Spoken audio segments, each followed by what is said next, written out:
तो इस तरह से जो पार्टिकल की पोजीशन है वो एक्स वाई या जेड किन कोऑर्डिनेट के फॉर्म में डिफाइन की जा रही है, उसके बेसिस पर हम मोशन को डिफाइन कर सकते हैं, मोशन इन 1D 2D और 3D। ठीक है, कहने का मतलब है मोशन इन 1 डायमेंशन में पोजीशन को डिफाइन करने के लिए एक ही वेरिएबल की जरूरत होती है, चाहे आप उसको एक्स वाई या जेड को। मोशन इन 2D में, प्लेन में जो मोशन हो रहा है उसमें पार्टिकल की पोजीशन को डिफाइन करने के लिए 2 वेरिएबल की जरूरत होती है। आप कोई भी प्लेन ले सकते हो, एक्स वाई, वाई जेड और जेड एक्स। और मोशन इन 3 डायमेंशन में पोजीशन को डिफाइन करने के लिए 3 वेरिएबल की जरूरत होती है, तीनों वेरिएबल में चेंज आएगा। ठीक है, अब इसके आगे बढ़ते हैं। तो हमने पोजीशन को तो डिफाइन कर लिया, अब थोड़ा सोचो, मोशन हो रहा है मतलब पार्टिकल की पोजीशन चेंज हो रही है। तो पोजीशन जब चेंज होगी तो मोशन को हम अलग अलग क्वांटिटी और वेरिएबल के फॉर्म में एनालाइज करेंगे। जैसे पार्टिकल ए से स्टार्ट होता है और बी तक पहुंचता है, तो अब हमारी क्वेरी होनी चाहिए कि अगर मोशन हो रहा है तो पार्टिकल कितना दूर जा रहा है, ठीक है, या किस डायरेक्शन में जा रहा है, या कितनी लेंथ उसने कवर की है। ठीक है, तो आगे हम डिफाइन करते हैं डिस्टेंस एंड डिस्प्लेसमेंट। तो पहले मैं डिस्टेंस की बात करता हूं। तो distance is total length of path covered by particle. ठीक है, actual length of path covered by particle. तो यहां से स्टार्ट होता है, इस तरफ गया, फिर इधर, पूरी लेंथ को हमें ऐड करना है। ठीक है, तो जो एक्चुअल लेंथ जो है दैट इज कॉल्ड डिस्टेंस। ठीक है, तो फॉर एग्जांपल किसी भी व्हीकल में, जैसे कार है, बाइक है, ठीक है, उसमें आप डिस्टेंस को नोट कर सकते हो, देख सकते हो कि आप कितने किलोमीटर चले हो, राइट। तो वो एक्चुअल लेंथ बताता है कि कितना लेंथ है पाथ का जो आपने कवर किया। ठीक, so actual length of path covered by particle और object is called distance, right. Distance is a scalar quantity. ठीक है, डिस्टेंस में डायरेक्शन नहीं है, सिर्फ मैग्नीट्यूड है, कितना किलोमीटर, कितना मीटर चले हो आप। ठीक है, we are concern with only length, not direction. ठीक है, इसके अपोजिट अगर मैं बात करूं डिस्प्लेसमेंट की, सो डिस्प्लेसमेंट का मतलब समझना,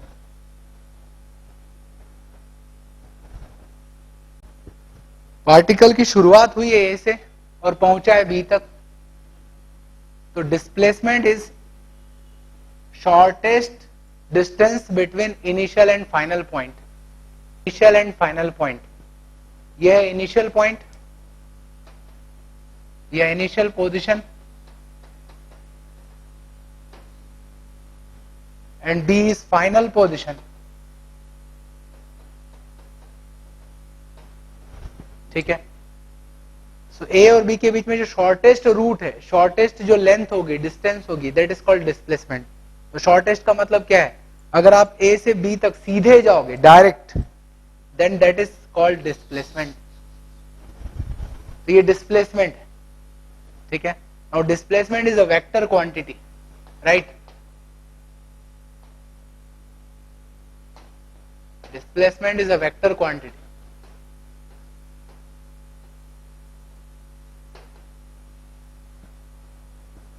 ठीक है, तो डिस्प्लेसमेंट में एक तो मैग्नीट्यूड है कि आप कितनी दूर डिस्प्लेस हुए हो।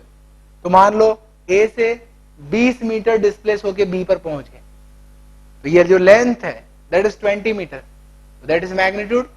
और साथ में डायरेक्शन है कि आप किस डायरेक्शन में डिस्प्लेस हुए।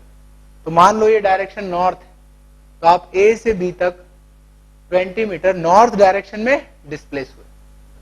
Displacement is a vector quantity. तो आप पार्टिकल अगर एक पॉइंट से दूसरे पॉइंट तक जाता है, ठीक है, तो टोटल लेंथ जो कवर कर रहा है दैट इज डिस्टेंस, और जो शॉर्टेस्ट रूट है दो पॉइंट के बीच में that is called displacement of particle. ठीक है,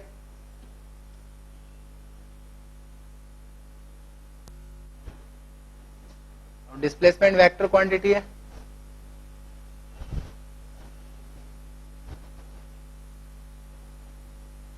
दोनों का मतलब समझ लें, दोनों की जरूरत समझ लें। ठीक है, एक एग्जांपल से हम इसको समझते हैं। ठीक, फॉर एग्जाम्पल, आप एक ट्रांसपोर्ट कंपनी चलाते हो, ठीक है, आपने एक पर्सन को भेजा ट्रक लेके, ठीक है, और जो शहर है वो है से कानपुर, कानपुर से आपने उसको भेजा लखनऊ, ठीक है, मान लेते हैं कि वो डिस्टेंस है 200 किलोमीटर। तो ट्रक कानपुर से लखनऊ गया और लखनऊ से फिर वापस कानपुर की तरफ लौटा है, ठीक है, लखनऊ गया और लखनऊ से वापस कानपुर की तरफ लौटा है, राइट।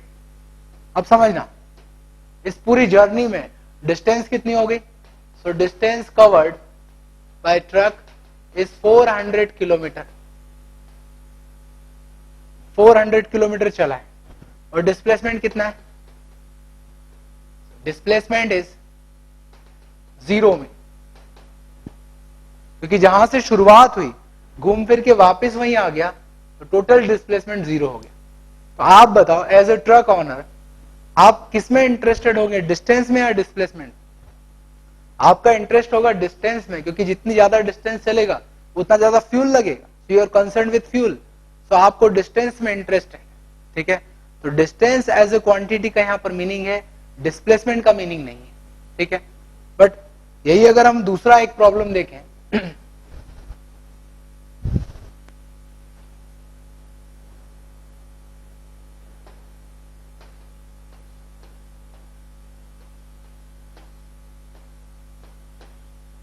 डायरेक्शंस है, प्रॉब्लम समझना।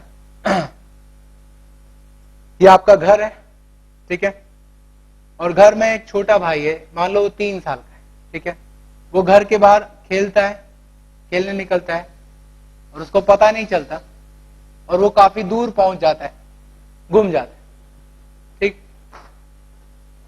तो आप टेंशन में आ जाते हो कि अब वो कहां गया, आप उसके लिए कंसर्न हो कि किस तरफ गया है, आप उसको ढूंढना चाहते हो। आप यहां पर हो इस वक्त, सडनली एक फोन आता है आपके फ्रेंड का कि आपके छोटे भाई को उसने खोज लिया है, ठीक, और वो कह रहा है कि आपके घर से 500 मीटर की डिस्टेंस पर वो भाई है आपका, 500 मीटर की डिस्टेंस, ठीक। तो आप क्या पूछोगे? आपका नेक्स्ट क्वेश्चन होगा कि किस डायरेक्शन में, ठीक है। अदरवाइज 500 मीटर कह दे तो 500 मीटर इधर भी जा सकता है, इस तरफ भी जा सकता है, इधर भी, कहीं भी। तो we are concern with displacement here, कि शुरुआत उसकी यहां से हुई, 500 मीटर गया तो किस तरफ गया? तो वो कहेगा सीधे नॉर्थ डायरेक्शन में आ जाओ 500 meter, so you will reach, ठीक है, आप अपने भाई तक पहुंच जाओगे अगर 500 मीटर नॉर्थ डायरेक्शन में चले गए। तो यहां पर हमें मतलब किससे था कि किस तरफ गया है और किस डायरेक्शन में गया है, कितनी दूर गया है। तो we are concern with displacement, ठीक है। हम उसकी पोजीशन में इंटरेस्टेड है कि एग्जैक्ट पोजीशन कहां है, कितनी दूरी पर और किस डायरेक्शन में। अगर वो फोन पर ये बताता है आपको कि भूल जाओ डायरेक्शन, आप तो ये देखो कि पहले वो 20 मीटर इधर गया है नॉर्थ साउथ डायरेक्शन में, फिर 30 मीटर इधर गया, 40 मीटर, और मान लो उसने 2 किलोमीटर जर्नी कवर की है, 2 किलोमीटर उसका डिस्टेंस है। Are you interested in 2 kilometer distance? You will say that आप मुझे बताओ कि एग्जैक्ट पोजीशन कहां है, उसका कितना डिस्प्लेसमेंट हुआ है, किस डायरेक्शन में हुआ है, ठीक है। तो displacement as a physical quantity का यहां पर रिलेवेंस, यहां पर उसका मीनिंग है, ठीक है। तो डिस्प्लेसमेंट शॉर्टेस्ट डिस्टेंस है इनिशियल और फाइनल पॉइंट के बीच, और उसकी डायरेक्शन इनिशियल से फाइनल पोजीशन की तरफ होती है, ठीक है। That is vector quantity.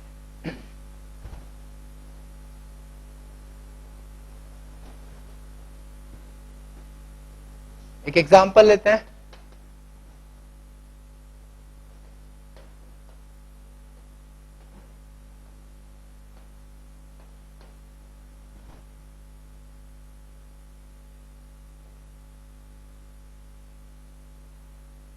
एक पार्टिकल 300 मीटर चल रहा है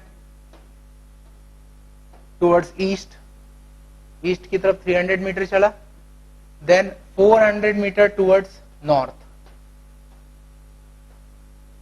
उसके बाद नॉर्थ की तरफ 400 मीटर गया, ठीक है। तो इसका डिस्टेंस और डिस्प्लेसमेंट क्या होगा, ठीक है। तो आप देख सकते हो distance is total length of path 300 meter plus 400 meter, that is 700 meter, that is actual length of path, इतना चला है वो। एंड डिस्प्लेसमेंट, डिस्प्लेसमेंट कैसे निकालेंगे, ये इनिशियल पोजीशन है, ये फाइनल, एक स्ट्रेट लाइन से कनेक्ट कर दो, दैट इज डिस्प्लेसमेंट। 300 और 400 पाइथागोरस थ्योरम से हम इसका डिस्प्लेसमेंट निकाल सकते हैं।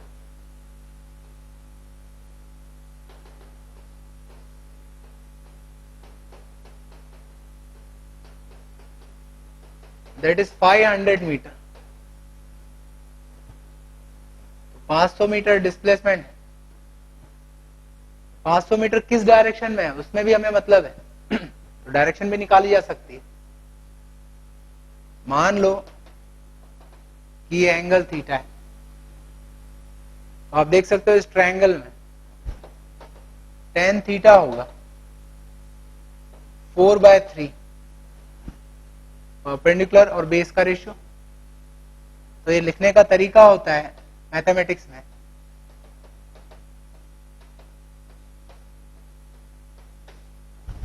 कि अगर tan थीटा 4/3 है तो थीटा को हम लिखते हैं tan इनवर्स 4/3, ठीक है। तो आप कहोगे ये डायरेक्शन है ईस्ट और ये डायरेक्शन है नॉर्थ, राइट। ईस्ट की तरफ फेस करो और वहां से थीटा एंगल की तरफ मुड़ जाओ, किस तरफ, टुवर्ड्स नॉर्थ, नॉर्थ की तरफ मुड़ जाओ। ईस्ट से थीटा एंगल मुड़ना है टुवर्ड्स नॉर्थ, और थीटा की वैल्यू क्या है, tan इनवर्स 4/3। थीटा एंगल मुड़ जाओगे तो आप सीधे इस डायरेक्शन में आ जाओगे, तो सीधे कहां पहुंच जाओगे, ए से बी। तो डिस्प्लेसमेंट का डायरेक्शन है tan inverse 4/3 angle north of east, ठीक है। Displacement direction is tan inverse 4/3 angle north of east, east से नॉर्थ की तरफ मुड़ना है थीटा एंगल से, तो आपको जो डायरेक्शन मिलेगा वही डायरेक्शन डिस्प्लेसमेंट का होगा, ठीक है। एक और एग्जांपल लेते हैं।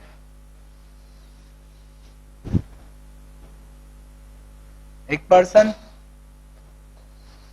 वॉकिंग कर रहा है, ठीक है, एक सर्कुलर पाथ में वॉक कर रहा है। उस सर्कुलर पाथ की रेडियस है 200 मीटर, ठीक है। तो वो पॉइंट ए से स्टार्ट उसने किया अपनी जर्नी, और ए से स्टार्ट करके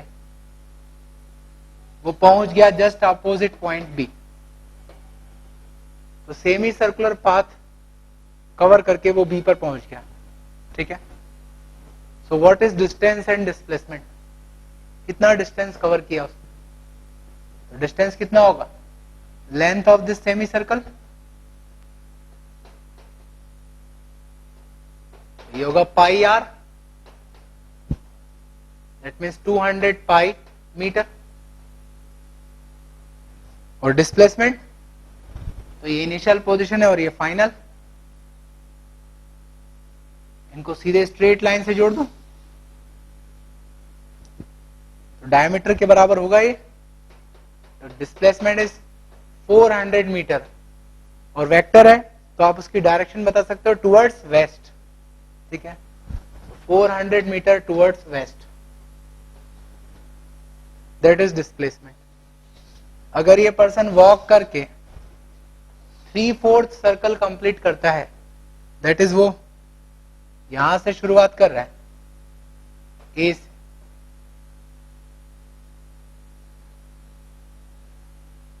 और 3/4 सर्कल कंप्लीट करके सी पर आ गए,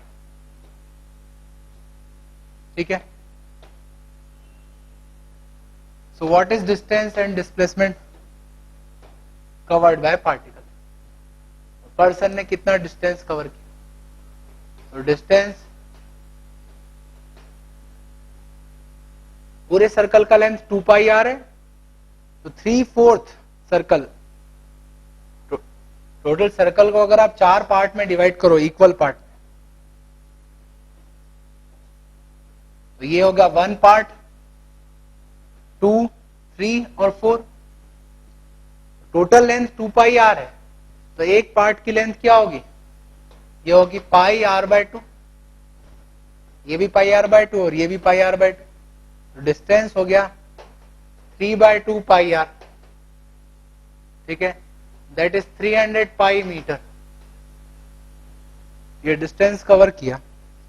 एंड डिस्प्लेसमेंट, तो इनिशियल और फाइनल पोजीशन को आप जोड़ दो सीधे लाइन से, ये होगा डिस्प्लेसमेंट, आप निकाल सकते हो। एक राइट एंगल ट्रायंगल हो गया, ये भी 200 मीटर रेडियस, इधर भी 200 मीटर, तो डिस्प्लेसमेंट हो जाएगा पाइथागोरस थ्योरम से 200√2 मीटर। 200√2 मीटर चला है और डायरेक्शन किधर है? तो आप देख सकते हो, ये है वेस्ट और ये है साउथ, और 45 डिग्री का मतलब है south west. 200√2 meter towards south west direction, ये उसका डिस्प्लेसमेंट होगा। और अगर ये पर्सन पूरा एक राउंड कंप्लीट कर लेता है तो डिस्टेंस हो जाएगी 2 पाई आर और डिस्प्लेसमेंट 0 हो जाएगा, क्योंकि घूम के वापस वहीं आ गया जहां से शुरुआत की थी, घूम के वापस वहीं आया, that means no displacement, right. So displacement would be 0 then.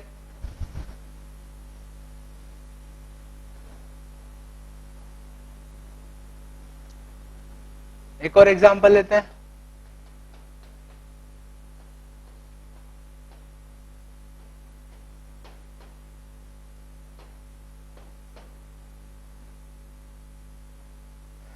एक पार्टिकल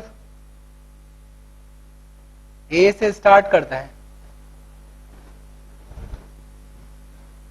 नॉर्थ डायरेक्शन में चलता है 40 metre,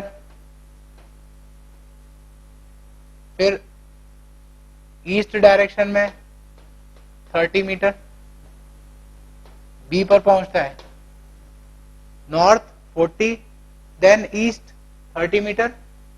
After that, the particle moves towards upward direction, और कितना चलता है डिस्टेंस वो? After B,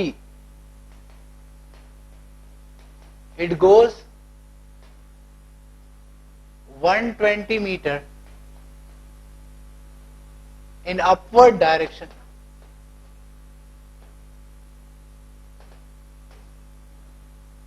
ठीक है, तो आप देख सकते हो जो चारों डायरेक्शन है, नॉर्थ साउथ ईस्ट वेस्ट, वो एक ही प्लेन में, हॉरिजॉन्टल प्लेन में, ठीक है।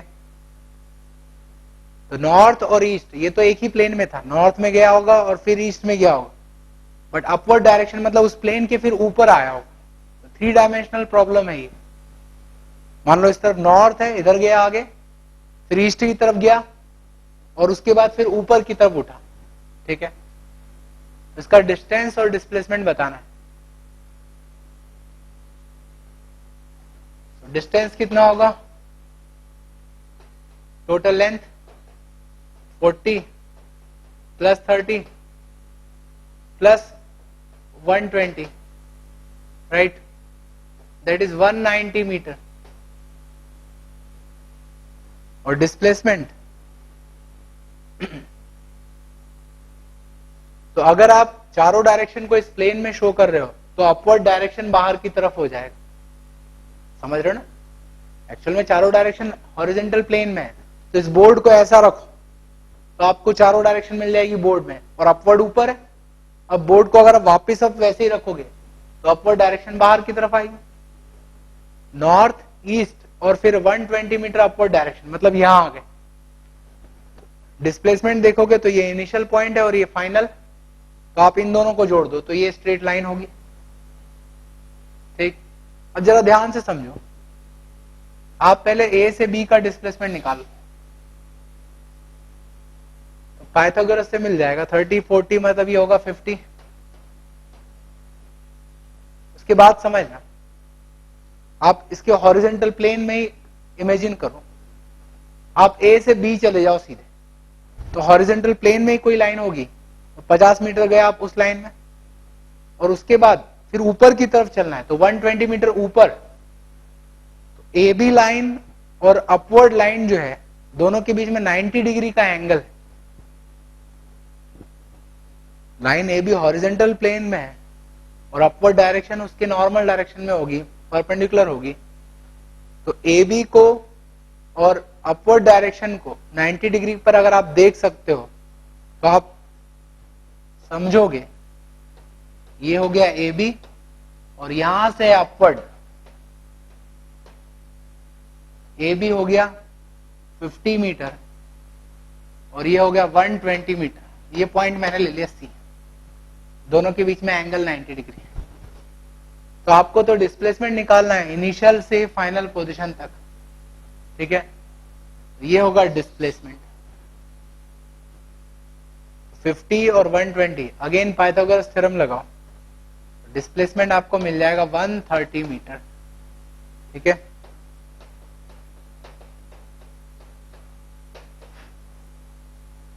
तो इस तरह से 2 बार पाइथागोरस थ्योरम लगा के हम डिस्प्लेसमेंट निकाल सकते हैं। मतलब ये जो प्रॉब्लम थी ये 3 डायमेंशनल थी, मोशन इन 3 डायमेंशन, ठीक है। एक्स वाई जेड तीनों की जरूरत पड़ रही है यहाँ पे।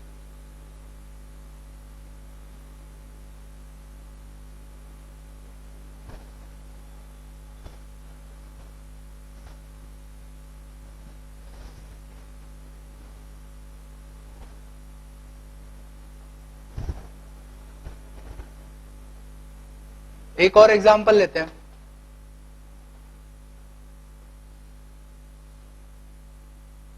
एक आर रेडियस का व्हील है, आर रेडियस का व्हील है जो कि रोल कर रहा है, रोलिंग ओवर द सरफेस।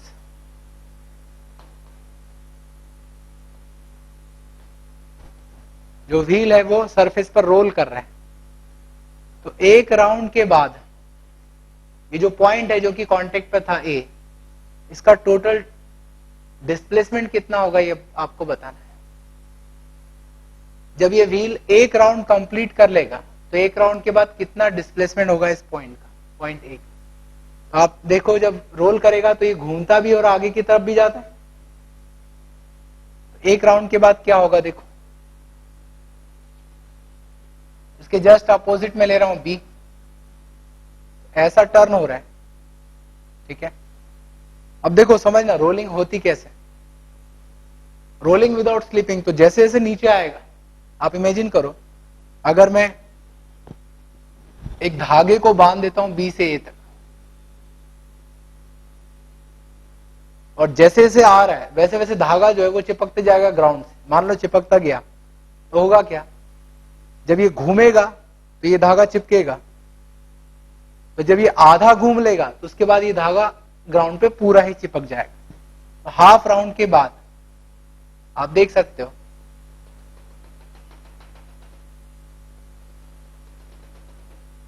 जो पॉइंट बी था अब वो नीचे आ जाएगा और पॉइंट ए घूमकर ऊपर पहुंच जाएगा, ठीक है। और जो धागा आपने बांधा था वो धागा इस तरह से चिपक गया। तो आप धागे की लेंथ देख सकते हो, आधा सर्कल है मतलब पाई आर, तो ये लेंथ हो गई पाई आर। इसके बाद वही करो, फिर से एक धागा बांध लो, फिर जब ये आधा राउंड और घूमेगा तो फिर ये धागा चिपक जाएगा। हाफ राउंड के बाद ए नीचे आ जाएगा और बी फिर से ऊपर पहुंच जाएगा, ठीक है। तो फिर हाफ थ्रेड है मतलब सेमी सर्कल है, मतलब लेंथ कितनी होगी पाई आर। तो एक राउंड के बाद जो डिस्प्लेसमेंट हुआ आप देख सकते हो, ये इनिशियल पोजीशन है और ये फाइनल। तो टोटल डिस्प्लेसमेंट हुआ 2 pi R after 1 round.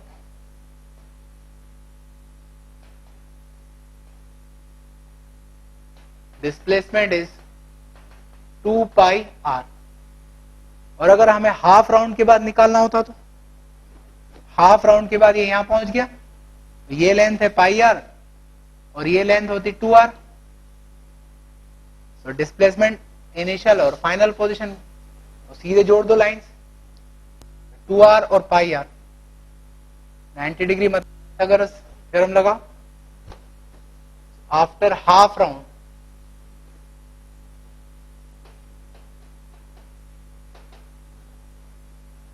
Displacement होती